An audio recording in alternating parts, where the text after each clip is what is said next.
இவிஎம்முக்கு எதிராக போராட வேண்டிய தேவை இருக்கிறது. அந்த உணர்வை மக்களிடத்திலே வளர்க்க வேண்டிய தேவை இருக்கிறது. அதை நான் ஆழமாக உணர்ந்த நிலையில் தேர்தலை புறக்கணிக்கவும் தயார் என்று நான் சொன்னேன்.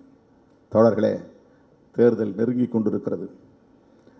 தமிழ்நாட்டில் அவர்கள் என்னதான் தலைகீழாக நின்றாலும் அவர்களால் இங்கே வேரூன்ற முடியாது, காலூன்ற முடியாது என்கிற நம்பிக்கை நமக்கு உள்ளது. அதிமுகவின் வாக்கு வங்கியை தம் பக்கம் ஈர்க்க வேண்டும் என்பதற்காக மோடி பல்லடத்திலே பேசுகிற போது எம்ஜிஆர் அவர்களையும் ஜெயலலிதா அவர்களையும் வானளாவ புகழ்ந்து பேசியிருக்கிறார். ஜெயலலிதா அம்மையார் உயிரோடு இருந்தபோது மோடியா லேடியா என்று சவால் விட்டவர்.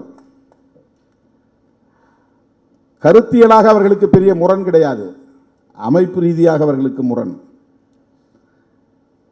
மோடி கிரேஸ் என்பது, மோடி சம்பந்தப்பட்ட ஒரு ஈர்ப்பு என்பது அதிமுக தொண்டர்களையும் ஈர்த்து விடக்கூடியதாக இருந்துவிடக்கூடாது. அதை தடுக்க வேண்டுமானால் மோடியை எதிர்க்க வேண்டும் என்கிற உத்தியை அன்றைக்கு ஜெயலலிதா எடுத்துக்கொண்டார். அவருக்கு சனாதனத்தில் முரண்பாடோ அல்லது அயோத்தியா பிரச்சனையில் முரண்பாடோ ராமர் கோவில் கட்ட வேண்டும் என்பதிலே முரண்பாடோ எதுவும் கிடையாது. பிஜேபிக்கு என்ன ஸ்டாண்டோ அதுதான் ஜெயலலிதாவுடைய நிலைப்பாடும். ஈழத்தமிழர் பிரச்சனையிலும் அப்படித்தான். அருமை தோழர்களே, மோடி இன்றைக்கு தமிழ்நாட்டை குறிவைத்து காய்களை நகர்த்தி கொண்டிருக்கிறார். திராவிட இயக்க அரசியலை நீர்த்து போகச் செய்ய வேண்டும் என்பது அவர்களின் முக்கியமான குறிக்கோளாக இருக்கிறது. திராவிட அரசியலை நீர்த்து போகச் செய்வதன் மூலம் அவர்கள் சனாதன அரசியலை நிலைநிறுத்த முடியும். அதுதான் முக்கியம். அவங்க முதல்ல திமுக இன்றைக்கு ஆளுங்கட்சியாக இருப்பதனால் பெரிதாக அவர்களை ஒன்றும் செய்ய முடியாது. பலவீனமாக இருப்பது இன்றைக்கு அதிமுக. அதிமுகவை சிதறடித்து விட முடியும் என்று கணக்கு போட்டு வேலை செய்கிறார்கள். அதிமுகவை சார்ந்த தொண்டர்களே, தலைவர்களே, எச்சரிக்கையாக இருங்கள். இது என்னுடைய தோழமையான வேண்டுகோள். உங்கள் கட்சி அழிய வேண்டும், உங்கள் கட்சி சிதைய வேண்டும் என்று சராசரி அரசியல்வாதியாக நான் ஒருபோதும் கருத மாட்டேன். நீங்களும் திமுகவும் இங்கே எதிரும் புதிருமாக 50 ஆண்டுகளுக்கு மேலாக இருந்ததனால்தான் இங்கே சனாதன சக்திகளால் காலூன்ற முடியவில்லை. உங்களோடு நமக்கு முரண்பாடுகள் இருக்கலாம், எங்களோடு உங்களுக்கு முரண்பாடுகள் இருக்கலாம், உங்களுக்கு இடையிலே முரண்பாடுகள் இருக்கலாம்.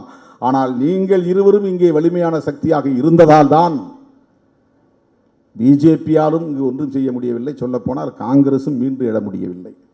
எம்ஜிஆர் என்ற ஒரு ஆளுமை இல்லாமல் இருந்திருந்தால், திமுக காங்கிரஸ் என்கிற போட்டியே தொடர்ந்திருந்தால் அடுத்து திமுகவுக்கு எதிராக காங்கிரஸ் ஆட்சிக்கு வந்திருக்கும்.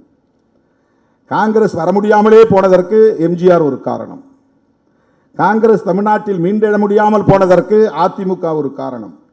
ஆகவே அதிமுக திமுக என்கிற 2 வலிமையுள்ள சக்திகள் இங்கே தொடர்ந்து இருதுருவமாக போட்டியிட்டுக் கொண்டிருந்த நிலையிலே, போராடி கொண்டிருந்த நிலையிலே சனாதன சக்திகளால் இங்கே காலூன்ற முடியாமல் தடுக்கப்பட்டது என்கிற வரலாற்று உண்மையையும் நாம் மறந்துவிட முடியாது, மறைத்துவிட முடியாது, மறுத்துவிட முடியாது.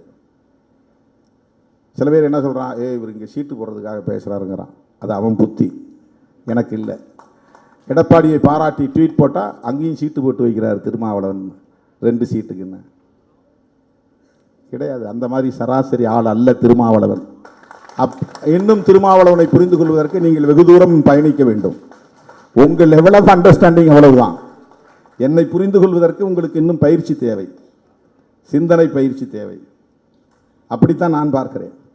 நான் கணக்கு போட்டு இப்படி சொன்னால் அவரோட உறவை தொடரலாம், இப்படி சொன்னால் இவரோட உறவை தொடராங்கிற அடிப்பெல்லாம் கிடையாது. உண்மையிலே சொல்கிறேன், சனாதன சக்திகள் இங்கே காலூன்றாமல் இருக்க வேண்டுமானால் அதிமுக நீர்த்து போகக்கூடாது.